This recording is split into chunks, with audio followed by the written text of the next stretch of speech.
हमने डे 1 में reaction mechanism के बारे में पढ़ा था, इंट्रोडक्शन पढ़ा था, इंडक्टिव इफेक्ट के बारे में पढ़ा था, इंडक्टिव इफेक्ट से रिलेटेड एक दो क्वेश्चन पढ़े थे, और हमने ये भी पढ़ा था कि जो हमारा फ्लोरीन होता है वो क्या होता है, हाईली इलेक्ट्रोनेगेटिव होता है, जिसकी इलेक्ट्रोनेगेटिविटी 4 आती है, पुलिंग स्केल पर उसकी वैल्यू 4 आती है। हमने ये सब नॉर्मली पढ़ा था। आज हम क्या पढ़ेंगे, रेजोनेंस के बारे में पढ़ेंगे। अब जो हमारा रेजोनेंस होता है, अगर नॉर्मली हम कहें कि रेजोनेंस होता क्या है, तो जो रेजोनेंस होता है वो क्या होता है, जिसमें मल्टीपल लुईस स्ट्रक्चर पॉसिबल हो, जिसके अंदर मल्टीपल लुईस स्ट्रक्चर पॉसिबल होते हैं। सेम मॉलिक्यूल में multiple Lewis structure is possible in a same molecule, एक ही मॉलिक्यूल में बहुत सारे लुईस स्ट्रक्चर पॉसिबल होते हैं, तो इसे रेजोनेंस बोलते हैं। और जो हमारा रेजोनेंस होता है ये कॉन्जुगेटेड सिस्टम होता है, इसमें इंटरमीडिएट इन्वॉल्व किए जाते हैं और involvement of the p orbital होता है। सिंपली अगर मैं एक लाइन में कहूँ तो क्या कहा जाएगा, जो हमारा रेजोनेंस होता है, रेजोनेटिंग इफेक्ट होता है, multiple Lewis structure possible for same molecule, useful for conjugated system and intermediate involves and involvement of the p orbital. अब जैसे कि हम क्या पढ़ रहे हैं, जैसे हमें पता है कि जो C6H6 होता है ये बेंजीन होता है। अब जो बेंजीन है उसके स्ट्रक्चर को हम ऐसे भी बना सकते हैं और ऐसे भी बना सकते हैं। ये दोनों ही स्ट्रक्चर क्या है, हमारे सेम है। और एक और स्ट्रक्चर होता है बेंजीन का, जिसे नॉर्मली सब अच्छे से जानते हैं, बीच में एक सर्कल कर देते हैं। अब ये जो हमारे तीनों स्ट्रक्चर हैं ये किसके हैं, हमारे बेंजीन के स्ट्रक्चर हैं। अब इसके अंदर क्या होता है, हम एक्चुअल स्ट्रक्चर जो मेन स्ट्रक्चर होता है, हम जो राउंड वाला है ये वाले स्ट्रक्चर को हम लेके चलते हैं, जो मेन स्ट्रक्चर हमारा माना जाता है, जिसे हम क्या बोलते हैं, हाइब्रिड ऑफ रेजोनेंस बोलते हैं। अब ये जो डिपेंडिंग होता है, स्टेबिलिटी होती है स्ट्रक्चर की, जो कंजुगेटेड आयन होते हैं उसके अकॉर्डिंग। जैसे कि हमने एक एग्जांपल लिया CH3 C डबल बॉन्ड में O और CH3, ठीक है, ऐसे करके। अब हमारे पास ये जो स्ट्रक्चर है, अगर हम इसे देखें, यानी कि जो हमारे पास एक के ऊपर तो हमारा चार्ज है, अब ये जो हमारा चार्ज है, अगर ये नेगेटिव चार्ज है, ये नेगेटिव चार्ज कहाँ शिफ्ट करेगा, अगर ये नेगेटिव चार्ज यहाँ पे शिफ्ट करेगा तो ये माइनस चार्ज कहाँ आ जाएगा, ऑब्वियसली इसके ऊपर आ जाएगा, और बाकी का स्ट्रक्चर क्या रहेगा, हमारा सेम रहेगा, उससे तो हमारा कोई लेना देना है ही नहीं। तो ये स्ट्रक्चर कुछ हमारा इस तरीके से देखने को मिलेगा, CH2 double bond C single bond ऊपर, O के ऊपर क्या आ गया हमारा माइनस, और CH3। अब ये जो हमारा स्ट्रक्चर है ये रेजोनेंस से हुआ, क्योंकि ये नेगेटिव चार्ज था, ये एरो होते हैं जिससे हम डिनोट करते हैं, और जो ये एरो होते हैं ये टू टाइप्स के होते हैं, एक सिंगल हेडेड एरो होता है और एक डबल हेडेड एरो होता है। जो सिंगल हेडेड एरो होता है वो एक इलेक्ट्रॉन के लिए होता है, और जो डबल हेडेड एरो होता है वो 2 इलेक्ट्रॉन के लिए हमारा होता है। अब जिसके बारे में हम बहुत सारे अभी धीरे धीरे हम क्वेश्चन करेंगे। अब हमें इसमें शो करना है कि जो इलेक्ट्रॉन की मूवमेंट होती है वो किस तरीके से होती है, हम वो पढ़ेंगे। और जो रेजोनेंस है वो क्यों इम्पोर्टेंट है, किसी भी एटम के जो मॉलिक्यूल्स हैं वो अलग अलग स्ट्रक्चर क्यों बना रहे हैं, कोई तो उनके काम होगा ना, नहीं तो एक ही स्ट्रक्चर से काम चल जाता, पर ऐसा नहीं होता है। जो रेजोनेटिंग स्ट्रक्चर होते हैं वो यूजफुल होते हैं, बहुत सारे रिएक्शन में इस तरीके के स्ट्रक्चर का यूज होगा, बहुत सारे रिएक्शन में दूसरे तरीके के स्ट्रक्चर का यूज होगा, कहीं कहीं पे हम हाइब्रिड स्ट्रक्चर के बारे में पढ़ेंगे रेजोनेंस के। अब हम क्या पढ़ेंगे, हमारा जो नेक्स्ट है कि कौन कौन से रेजोनेंस हमारे लिए जरूरी होते हैं, हम वो पढ़ेंगे। जैसे अब देखिए हम क्या पढ़ेंगे, रूल ऑफ रेजोनेंस। जो रेजोनेंस होता है उसके रूल के बारे में पढ़ेंगे। जो पहला रूल होता है वो क्या कहता है, only electron move around all nuclei in a same position. Only electron move around all nuclei in a same position, कि सारे जो न्यूक्लियाई हैं वो हमारे सेम पोजीशन पे होने चाहिए। अब अगर जैसे कि हमारे पास ये स्ट्रक्चर है CH3CO, अब हमने क्या करा कि यहाँ पे 3 H है, एक H यहाँ पे 2 H, एक H मैंने यहाँ पे कर दिया। अब ये वाला H अगर मेरा यहाँ पे चला गया तो ये बॉन्ड यहाँ पे आ जाएगा नॉर्मली, तो ये स्ट्रक्चर कुछ इस तरीके का मेरे को देखने को मिलेगा। पर ये जो स्ट्रक्चर है ये रेजोनेंस नहीं है, नो रेजोनेटिंग स्ट्रक्चर। ये क्या है हमारा? नो रेजोनेटिंग स्ट्रक्चर, ये रेजोनेटिंग स्ट्रक्चर नहीं है। रिमेंबर रखना है हमें कि जो नेट चार्ज है स्ट्रक्चर का वो रिमेन क्या रहेगा? सेम रहेगा। अब जो हमारा नेक्स्ट रूल है वो क्या है? Some structure are more favourable, कुछ स्ट्रक्चर हमारे ज्यादा फेवरेबल होंगे एंड कंट्रीब्यूट मोर, वो ज्यादा कंट्रीब्यूट करेंगे। अब जैसे कि हमारे पास ये दोनों है तो ये दोनों सेम ही।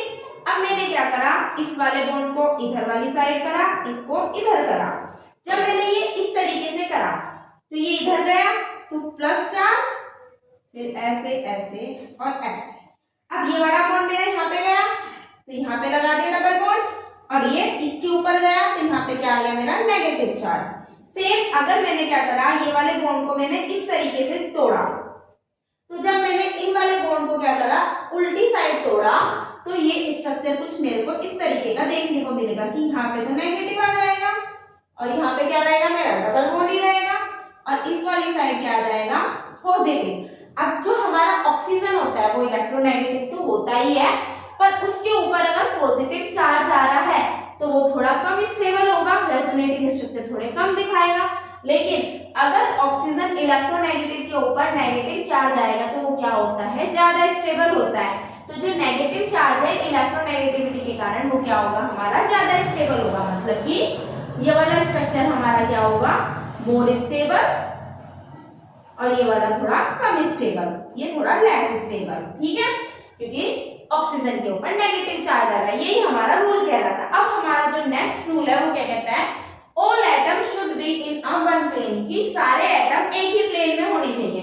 अब जैसे कि एक एग्जांपल है, दो एनीन आपस में जुड़े हुए हैं, बीच में हाइड्रोजन है, ये एक प्लेन तो नहीं है। अगर मैं यहाँ पे बॉन्ड को मैंने लेट सपोज इधर की साइड तोड़ा, तो तोड़ने के बाद वो कहाँ जाएगा? है ही नहीं यहाँ पे, तो कुछ यहाँ आ जाएगा तो यहाँ पे हट जाएगा। तो इस तरीके के जो स्ट्रक्चर होते हैं ये रेजोनेटिंग स्ट्रक्चर नहीं होते। ये प्लेनर नहीं है और ये प्लेनर नहीं है, तो ये वाले स्ट्रक्चर क्या होंगे? हमारे रेजोनेटिंग स्ट्रक्चर नहीं होते हैं। नो डीलोकेलाइजेशन, इसके अंदर क्या होता है? ये नो प्लेनर, एक प्लेन में नहीं है, नो प्लेन है, और इसमें क्या है? डीलोकेलाइजेशन है।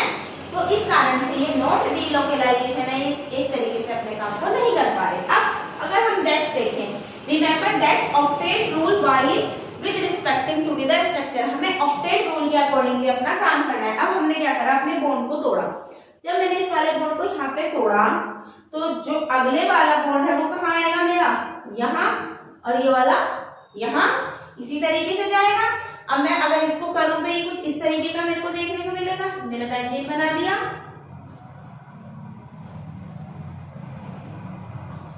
ऐसे ये बॉन्ड यहाँ गया, ये आ गया, नीचे वाला तो वैसे का वैसा ही है, नेक्स्ट वाला आगे गया, यहाँ पे डबल बॉन्ड आ गया, और यहाँ पे तीन बॉन्ड थे। एक बॉन्ड कहाँ चला गया मेरा?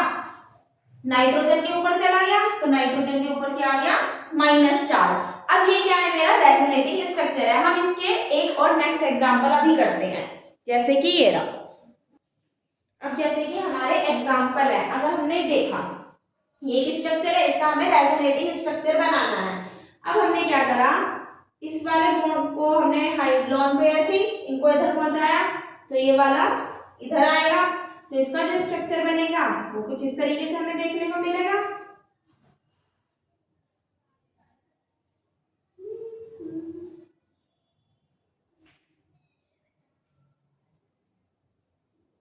यहाँ पे हमारा क्या है? हाइड्रोजन, नाइट्रोजन है, और नाइट्रोजन के पास क्या आ जाएगा? हमारा प्लस चार्ज। सेम अगर हमारा ये बॉन्ड इस वाली साइड को टूटा, अगर ये इधर गए तो ये वाला बॉन्ड यहाँ जाएगा, ये वाला बॉन्ड यहाँ जाएगा, ये ऐसे जाएगा। तो नेक्स्ट स्ट्रक्चर हमारा कुछ ऐसे देखने को मिलेगा। ये नाइट्रोजन, यहाँ पे हाइड्रोजन, यहाँ पे हमारा पॉजिटिव चार्ज। ठीक है,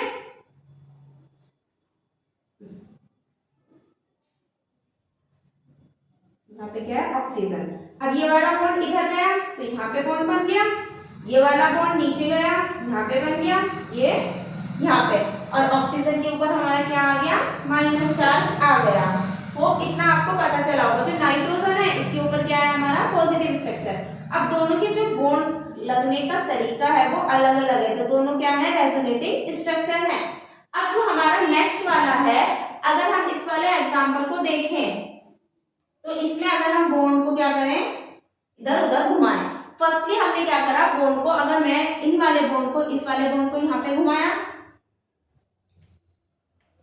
इसको यहाँ पे, इसको यहाँ पे और इसको यहाँ पे, तो जो मेरा स्ट्रक्चर होगा वो कुछ इस तरीके का होगा। ये 7 है, 1 2 3 4 5 6 7, ठीक है, और 1 2 3 4 5। अब ये वाला बॉन्ड तो ये ना, ये इधर चला गया, उसके सामने सामने आ गया।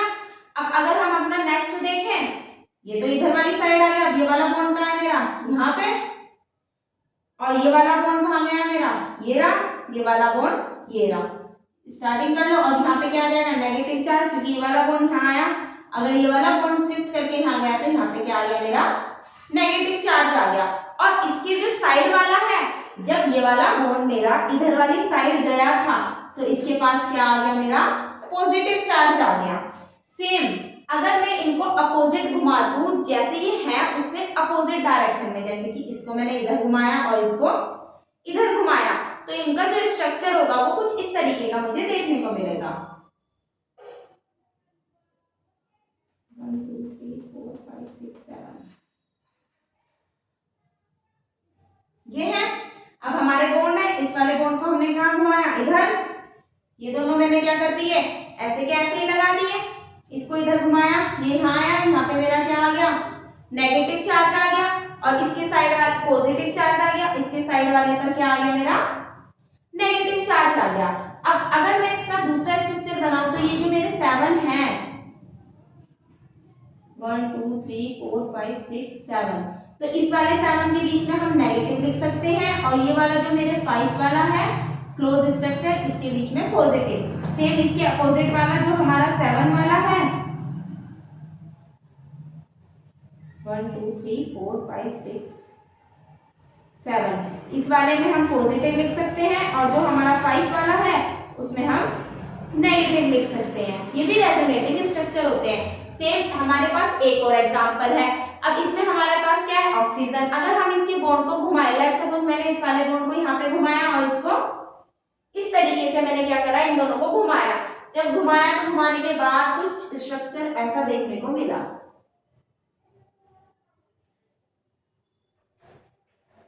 यही है। अब हमने जब बॉन्ड को घुमाया तो घुमाने के बाद ये तो ऐसे का ऐसा ही है। एक बॉन्ड कहाँ पे आ गया मेरा, इस वाली साइड आ गया, और इसका नेगेटिव चार्ज कहाँ चला गया मेरा, ऊपर चला गया। अब यहाँ पे क्या है मेरे पास, ऑक्सीजन है। अब ये वाला जो ऑक्सीजन है, इस वाला बॉन्ड अगर मेरा इधर चला गया तो ऑक्सीजन के ऊपर से मेरा बॉन्ड अगर इधर गया तो यहाँ पे क्या आ जाएगा मेरा, पॉजिटिव चार्ज।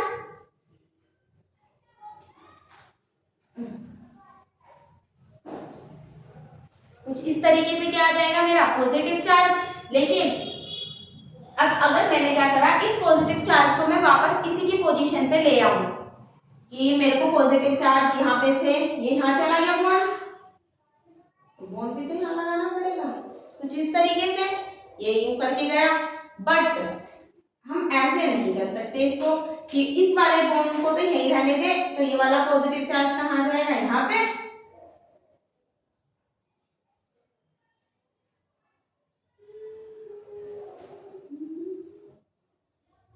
प्लस ऑक्सीजन, ये गलत है। ये गलत इसलिए है क्योंकि ऑक्सीजन इलेक्ट्रोनेगेटिव होता है, उसके ऊपर प्लस चार्ज हमारा नहीं आएगा। वो जो हमारा फर्स्ट वाला है जहाँ पे हमने पॉजिटिव छोड़ दिया डबल बॉन्ड के साथ, एक मिनट थोड़ी सी गड़बड़ हो गई, ये डबल बॉन्ड है। जब ये वाला बॉन्ड इधर गया तो यहाँ पे आया था क्या, पॉजिटिव। तो ये यही वाला स्ट्रक्चर सही है, नेक्स्ट वाला नहीं करना। अब हम अपने नेक्स्ट लेक्चर में हाइपर कंजुगेशन के बारे में पढ़ेंगे। Thank you.